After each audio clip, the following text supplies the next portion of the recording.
Assalamualaikum warahmatullahi wabarakatuh. Selamat siang teman-teman semua. Berjumpa lagi kita hari ini untuk membahas satu isu yang sementara ini lagi dibicarakan di awal tahun 2024.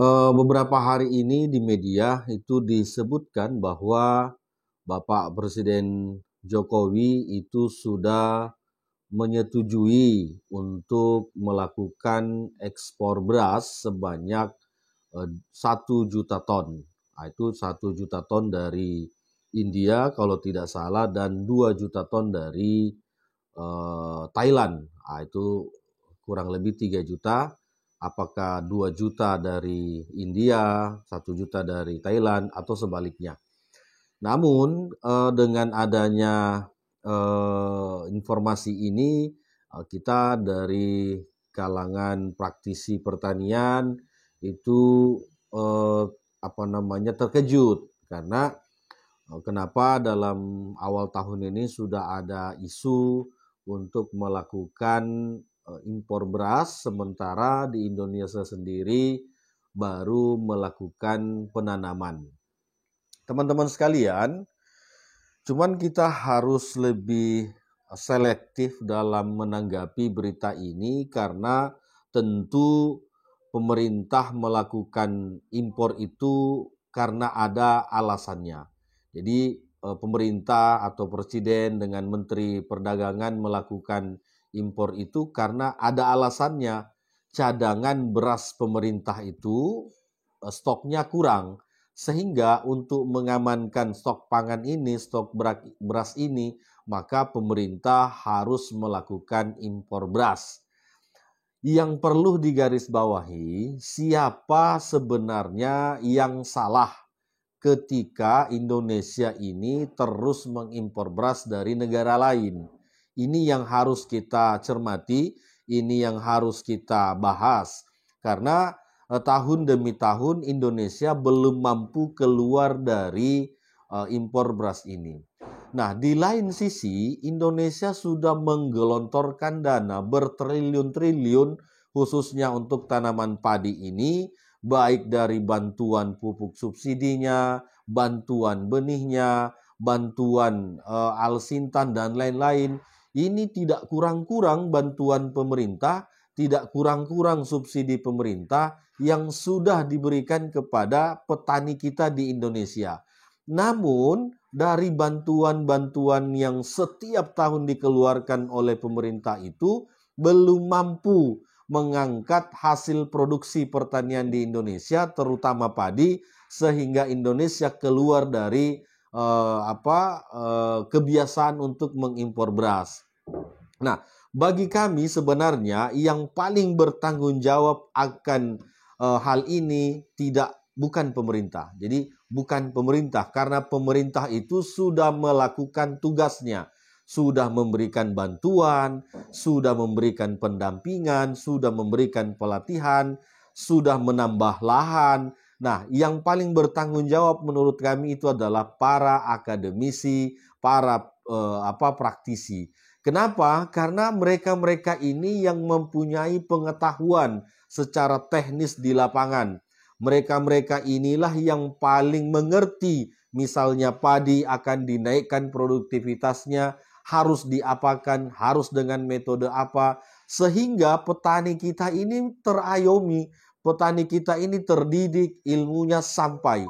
Kalau kita melihat setiap tahun itu biaya penelitian yang dikeluarkan oleh negara itu bertriliun-triliun. Misalnya di LIPI ataupun di BRIN saat ini.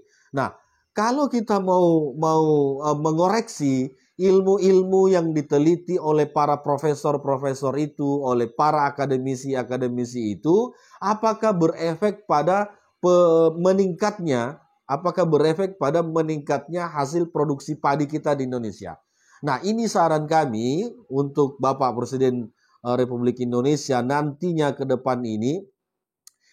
Bagaimana jika dalam 1 tahun itu para akademisi kita yang tugasnya meneliti itu, yang tugasnya memberikan edukasi kepada masyarakat petani kita ini hendaknya difokuskan untuk satu varietas dulu atau satu jenis tanaman dulu. Misalnya tanaman padi, ini semua meneliti dulu tentang padi, akhirnya nanti bisa diterapkan ke petani-petani kita. Karena selalu alasannya di petani itu kekurangan pupuk, kekurangan benih, padahal ini kan ilmunya bisa diberikan kepada petani, bisa diberikan sosialisasinya, bisa diberikan edukasinya, sehingga petani-petani kita ini menjadi cerdas. Contoh saja misalnya, di Indonesia kita ini lahannya itu rata-rata panennya hanya di 5 ton. Itu hanya di 5 ton. Ada yang panen 7 ton, 8 ton itu, tapi dari 1.000 hektar paling 1-2 hektar yang mampu panen di angka 10 ton. Nah, ini kalau kita mau bahas, ini kalau kita mau benahi, sangat mudah. Karena seyogyanya kalau kita melihat di Cina dalam 1 hektar itu bisa menghasilkan 20 ton. Padinya misalnya di Jepang dalam 1 hektar menghasilkan 21 ton. Artinya di Indonesia dengan wilayah yang begitu luas, berjuta-juta hektar sawahnya, dengan menghasilkan 10 ton misalnya per hektar dikali 2 juta hektar, berarti kan ada sekian juta hektar, ada sekian juta ton hasil panen kita seharusnya. Namun kalau kita perbandingkan yang terjadi sekarang, ada yang 4 ton, ada yang 3 ton panennya dalam 1 hektar. Bahkan yang lebih parah adalah untuk mengendalikan hama tikus saja, seluruh akademisi di Indonesia itu tidak mampu. Jadi ini saya menantang kepada para akademisi yang bergerak di bidang pestisida misalnya. Satu Indonesia ini ada ratusan, ada ribuan akademisi yang bisa meneliti, tapi untuk menghilangkan atau mengendalikan hama tikus saja itu tidak bisa.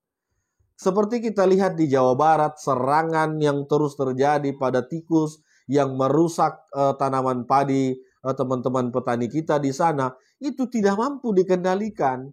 Lah terus untuk apa universitas-universitas pertanian ini disubsidi oleh negara, diberikan biaya oleh negara, kalau hanya untuk meneliti hama tikus ini saja tidak mampu.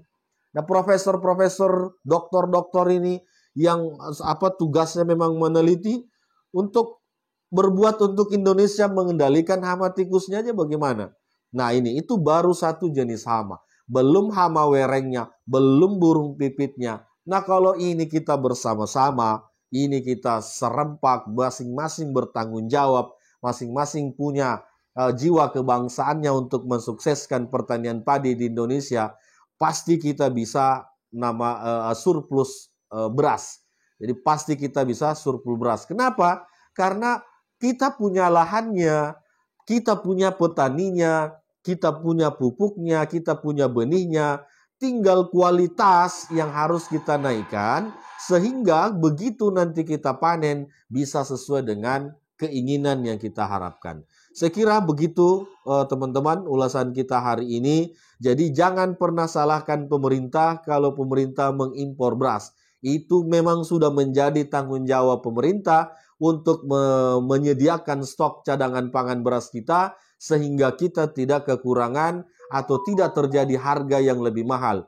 Yang penting dan paling penting harus dikoreksi adalah para akademisi dan praktisi, Anda sedang apa? Anda meneliti apa? Kenapa Anda membiarkan petani kita tidak bisa naik produktivitasnya? Terima kasih. Assalamualaikum warahmatullahi wabarakatuh.